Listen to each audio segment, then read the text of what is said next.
It's time I get on my soapbox and personally deliver this DoorDash bash. Hey yo, let's do it, let's do it, let's do it, let's do it, let's do it. Oh no, I'm gonna pick it up. I'm just doing something to make a point in the video. Some people think that there's a secret sauce to going viral on YouTube. I've even seen in the comments where people saying, pray to God and he'll help you go viral. And that's so sanctimonious to me. I'm a firm believer that God can answer the prayers of his people. But if you're anticipating divine virality, that's just like waiting for God to leave his throne, come down out of heaven, and feed your kids while you take a nap. Not gonna happen, yo. It's inconsistent. I was always taught to do the possible and let God do the impossible. But it still doesn't explain why I'm getting targeted by so much DoorDash content. I believe DoorDash discovered the secret sauce is not that secret at all. You just need an ounce of wisdom and a general understanding of how an algorithm works.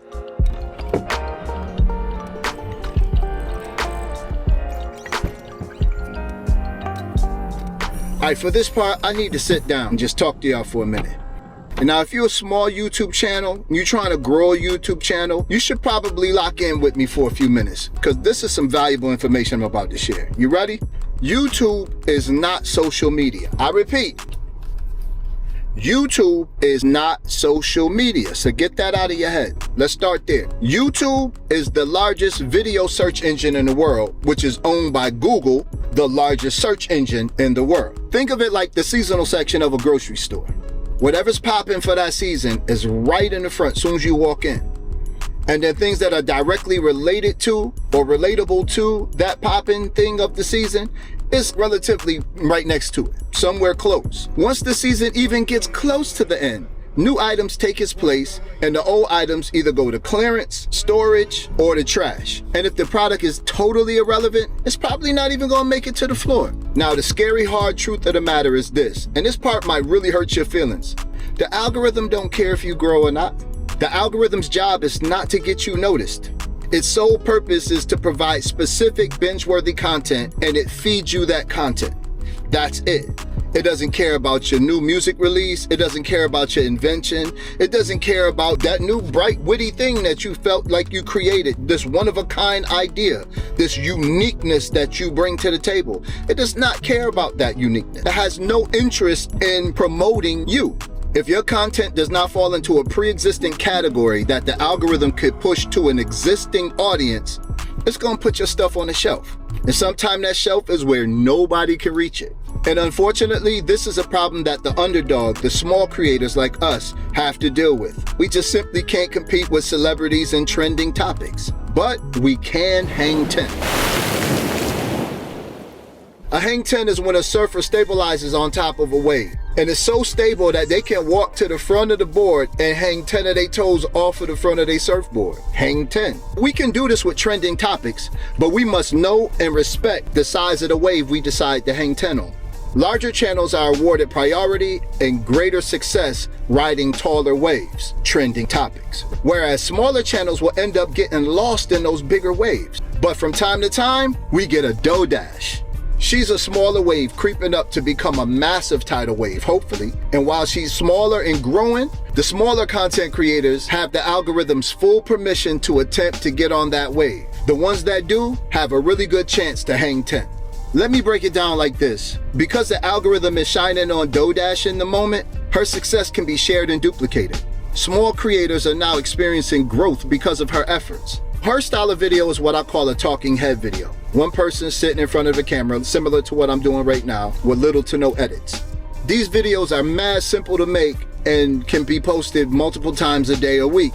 And because she has done this, the algorithm is awarding her consistency, allowing her to make a wave. So any conversation, be it positive or negative, consistently about that creator will eventually allow you to ride that wave.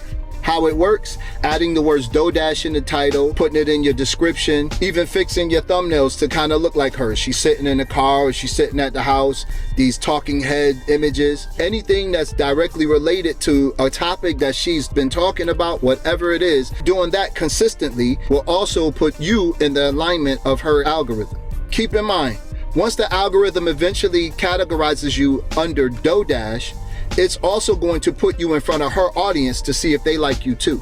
So if they click into yours, you probably want to share the same talking points, style, or something similar that will keep them in the familiarity of what they came to click on your video for, DoDash. But then a lot of people try it, they'll put out something related to DoDash, see some growth, and then decide, you know what, let me switch up the topic. Let me talk about my hair routine, or let me talk about what I did last week, or let me talk about something else. And then they immediately see that that video did poorly compared to the video that was talking about DoDash. And here's the catch-22. Small YouTubers must stick to the wave that gave them the momentum.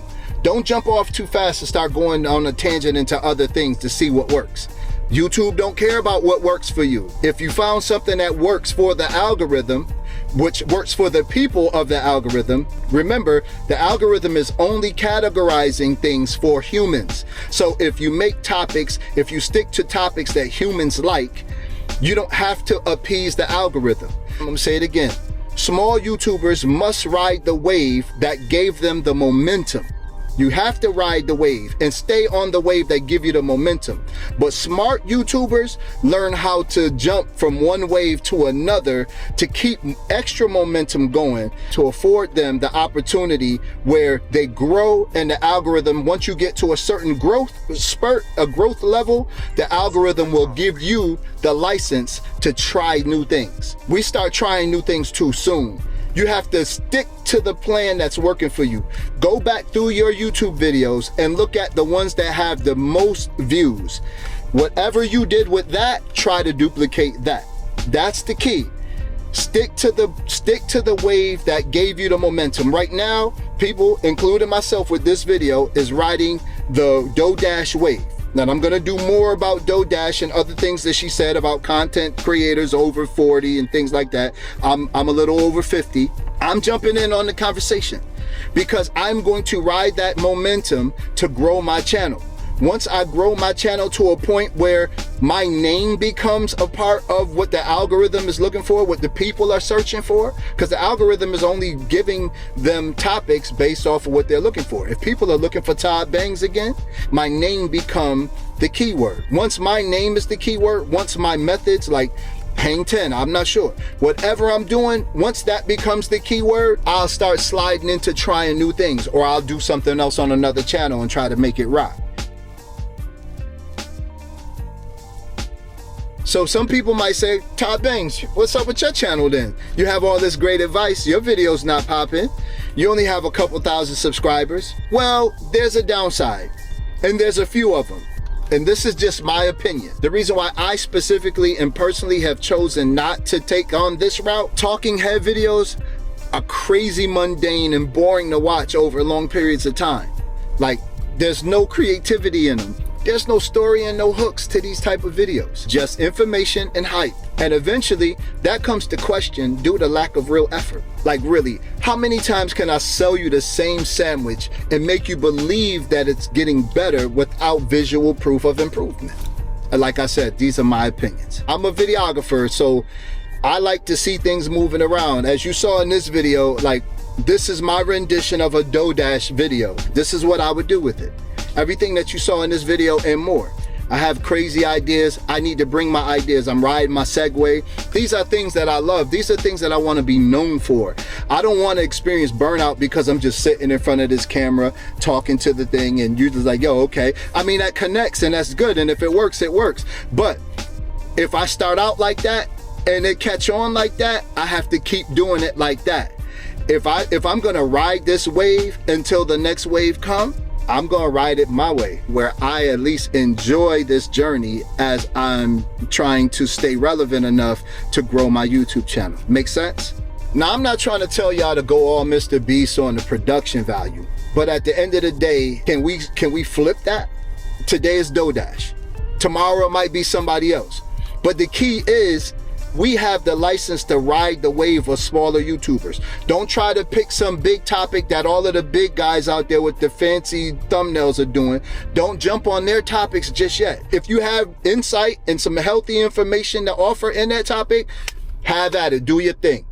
But if you don't, Look for opportunities like the one that's in front of you right now. Look for the DoorDashes. Look for the ones that's spinning off of DoorDash. Positive or negative, jump into the conversation. Grow yourself in that conversation. And then once you become the conversation, try something else. That's how I'm about to do it. Please let me know in the comments if you received real value from this video. And if you did, please return the favor by liking it, subscribing to my channel, and hit that post notification bell so that you never miss another one of these videos. And personally deliver this DoorDash bash.